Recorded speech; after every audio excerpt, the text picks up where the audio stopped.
Fala, meus irmãos, estou aqui com a minha caneca do Hobbit na mão e com a minha Bíblia, porque o tema de hoje envolve essas duas coisas. Na verdade, não envolve Hobbit, mas envolve simbolismo. E quem que é melhor de simbolismo do que o nosso papai Tolkien, não é mesmo? Hum. Então, vamos falar sobre simbolismo e sobre a Bíblia. Qual que é o nosso tema aqui de hoje? Estética, vestimentas à luz da Bíblia, à luz das Escrituras Sagradas.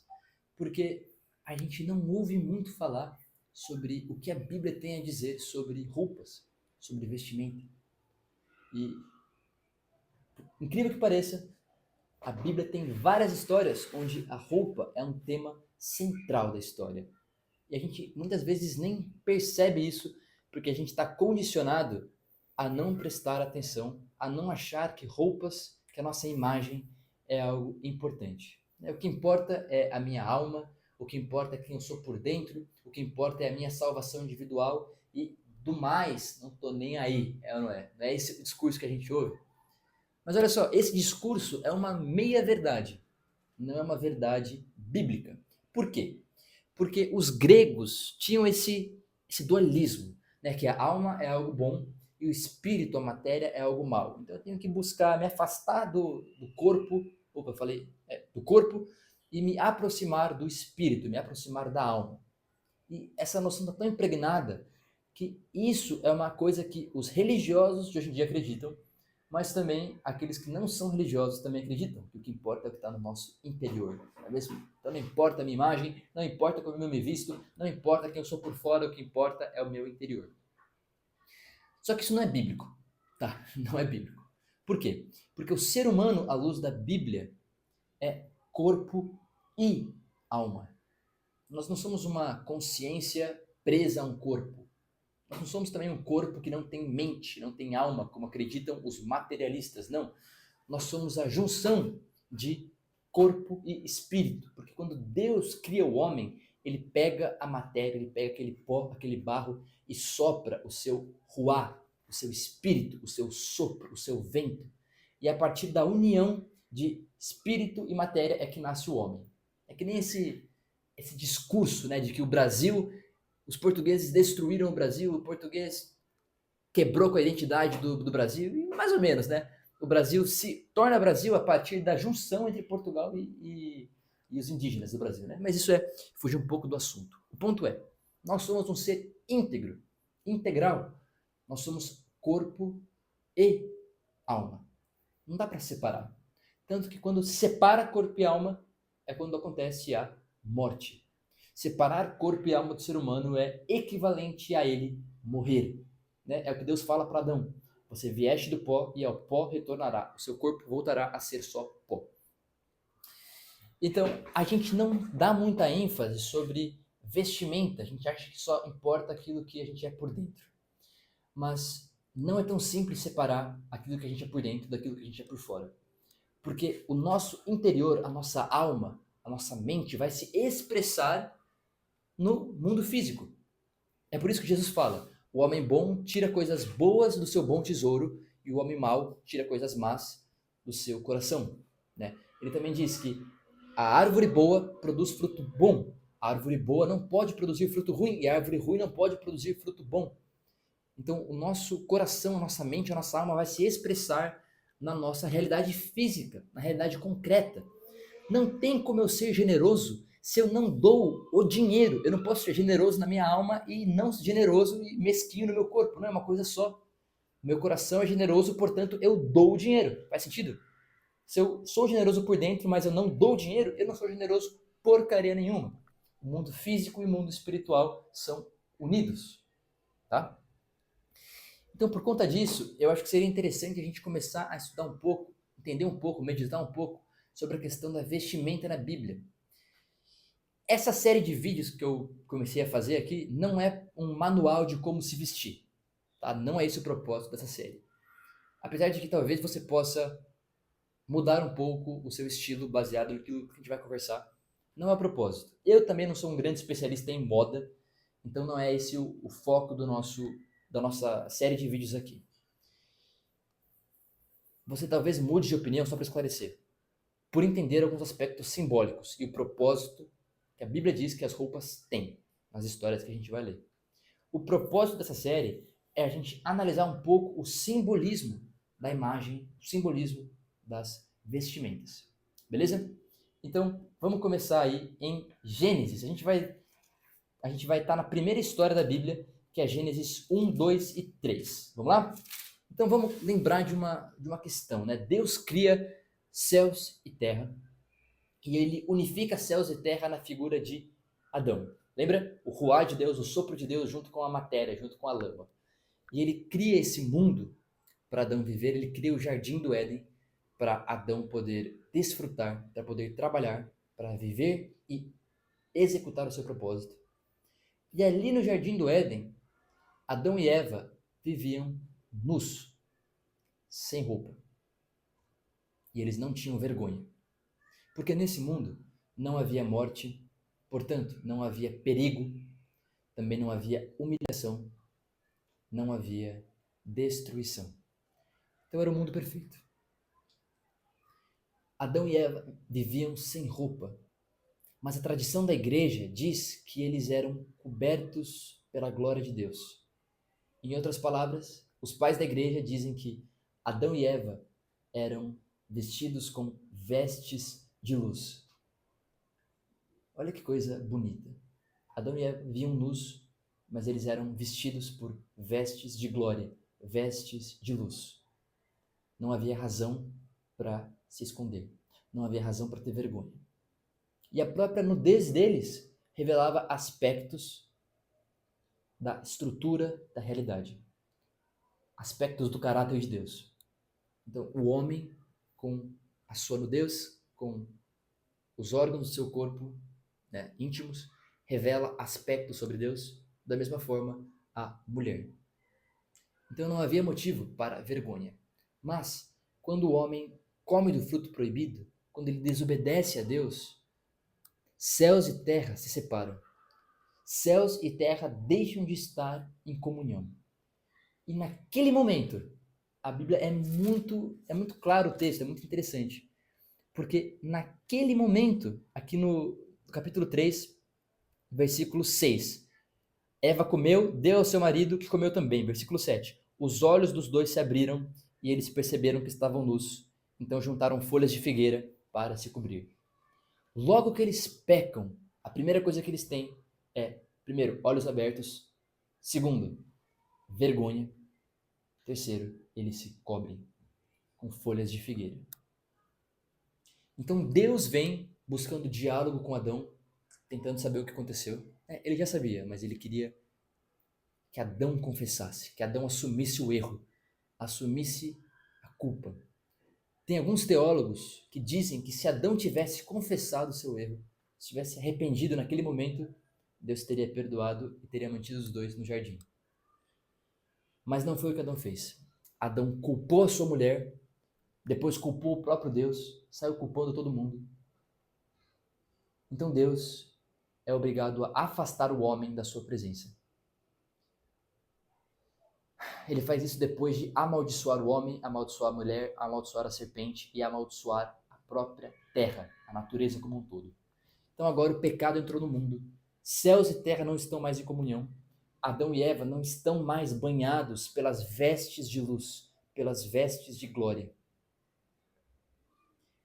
E agora eles estão destinados a vagar por um mundo que é hostil, um mundo que tem espinhos, um mundo que tem perigo, um mundo que é frio, onde a natureza vai causar danos a eles e os próprios outros seres humanos vão lhes causar dano. O mundo que Deus manda Adão e Eva agora, que por consequência do seu pecado, é um mundo perigoso, é um mundo hostil. Só que Deus não deixa Adão e Eva à deriva. Ele os cobre, ele os protege. E a palavra de Deus diz que ele mata um animal e dá a Adão e Eva um casaco de pele, vestes de pele. Ou seja, antes Adão e Eva tinham vestes de luz e agora eles passam a ter vestes de morte. Porque um animal teve que morrer para que eles fossem cobertos, para que a vergonha deles fosse coberta. Então vamos lá. Na primeira instância que a gente tem de vestimenta na Bíblia, as vestimentas, elas ocupam duas funções. Primeiramente, uma função de ser um suplemento. Talvez você que é marombeiro, quando escute isso, pense no suplemento da Growth, né? Suplemento alimentar. Mas o que é a definição de suplemento? Suplemento é aquilo que entra para suprir uma falta, para cobrir uma falta, para preencher uma falta. Qual que é a falta que a roupa está entrando para preencher aqui no caso de Adão e Eva? Bom, eles estão nus, eles sentem vergonha, eles percebem que eles são vulneráveis. O que acontece? Quando a Bíblia diz que os olhos deles se abrem, é um símbolo, é uma forma poética de dizer que eles ganham autoconsciência, eles ganham consciência de si. Os olhos deles olham para dentro agora e eles conseguem se ver. E ter consciência de si é praticamente um sinônimo de ter um conhecimento sobre a própria mortalidade. Porque se eu sei quem eu sei aquilo que eu sou, eu sei que eu vou morrer. É por isso que quando você está numa festa ou num encontro e você está só pensando em você, o que os outros vão achar de mim, o que a minha roupa está dizendo e não sei o que, você sente agonia. Porque os seus olhos estão voltados para você. Nossos olhos foram voltados para olhar os outros, não a nós mesmos. Com a consciência de si, vem a consciência da mortalidade.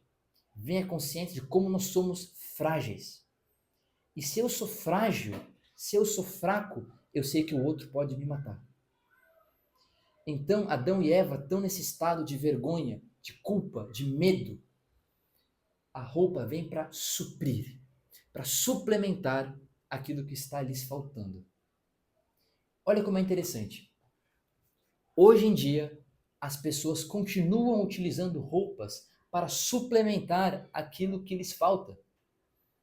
Por exemplo, a menina que teve um pai ausente, sente um buraco no peito, tem uma ausência, então chega ali na adolescência, ela começa a usar roupas mais sensuais, roupas mais provocativas até demais. Ela está fazendo isso por quê? Porque ela quer a presença masculina no coração dela. Ela não teve o pai, então ela vai buscar isso com um namoradinho.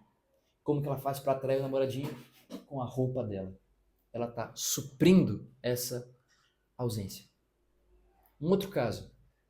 Quando eu comecei a empreender, eu fazia muita questão de estar sempre muito alinhado, sempre de camisa, sempre de terno. Porque eu tinha, 20 anos, nem isso, 18, 19 anos. Eu precisava suplementar a minha falta de experiência, a minha falta de maturidade com uma imagem mais profissional. Entende? Então, ainda hoje, nós utilizamos a nossa imagem, nossas vestimentas, para suprir aquilo que nos falta. E não necessariamente isso é algo ruim. Você precisa entender que simbolismo nunca é sobre moralidade. Esse símbolo aqui é bom, esse símbolo aqui é mau. Então, por exemplo, a serpente é algo mau e a cruz é algo bom. Cara, depende. Porque o próprio Cristo fala que ele é como a serpente do deserto, que será erguida para a salvação de muitos. Então, não é que a serpente é algo mau. A serpente possui um significado que, dependendo do contexto, pode ser bom ou mau. Simbolismo é além da dualidade. Todo símbolo contém um aspecto positivo e negativo em si. Então, por exemplo, nesse aspecto que eu falei da menina se expondo para cobrir essa insuficiência que ela tem, de fato é algo negativo, mas a roupa pode cobrir a nossa insuficiência de formas positivas também. Por exemplo, pense numa pessoa que passou por uma cirurgia e agora tem uma parte do corpo deformada ou um braço deformado e agora ela usa manga comprida apenas para esconder aquilo que lhe falta. Percebe que deixa de ser algo sobre moralidade. Se trata sobre o significado, o propósito daquilo em si, que é além da moralidade, certo e errado. Né? E além desse aspecto mais imediato que a gente pode perceber, que de fato a nossa roupa pode suprir a nossa insuficiência, a roupa se torna um símbolo de tudo aquilo artificial que é colocado na nossa natureza para suprir a nossa falta, para afastar a morte. Então a vestimenta se torna esse símbolo de uma camada de morte que eu utilizo para afastar a morte. Lembra? O animal teve que morrer para que eu não fosse morrer. Então, tudo aquilo que é artificial, que eu preciso adicionar ao meu ser para suprir algo que me falta, faz parte desse simbolismo da veste de pele, da vestimenta, daquilo que nos cobre. Então, por exemplo, um cara que é viciado no trabalho, porque ele está usando o trabalho para que ele não tenha que ficar a sós com os próprios pensamentos. Esse símbolo se aplica. O trabalho está sendo como a proteção que vai tentar proteger, suprir aquilo que lhe falta. Ou o alcoólatra que desconta na bebida o vazio que ele sente no coração, também é utilizar a bebida como uma veste para suprir algo que lhe falta. Ou também a gente pode pensar em qualquer tipo de vício, qualquer tipo de comportamento em excesso. O humor em excesso para esconder a vergonha que alguém sente de si é uma forma de suprir, suplementar aquilo que nos falta com algo externo a nós. Percebe? Então, o primeiro símbolo, o primeiro significado da vestimenta na Bíblia é esse, de suprir aquilo que lhe falta. Mas não. Além disso, o segundo significado é de proteção. Isso é um pouco mais fácil de entender. Tá? Então, a vestimenta é essa camada de morte para afastar a morte. Né? Então, a vestimenta vai proteger Adão e Eva agora da natureza hostil, do frio, da neve, dos espinhos, porque agora o mundo está amaldiçoado, a terra não está mais em harmonia com o céu. Então, a natureza vai prejudicar os seres humanos. O primeiro significado, parte do primeiro propósito aí da vestimenta é de proteger o ser humano contra as forças da natureza, mas também contra outros seres humanos maus. Porque nos cobrir nos torna menos vulneráveis. As nossas regiões mais vulneráveis são essas aqui, nossos órgãos vitais. Então, cobrir essa parte nos torna mais fortes. É mais difícil de nos machucar.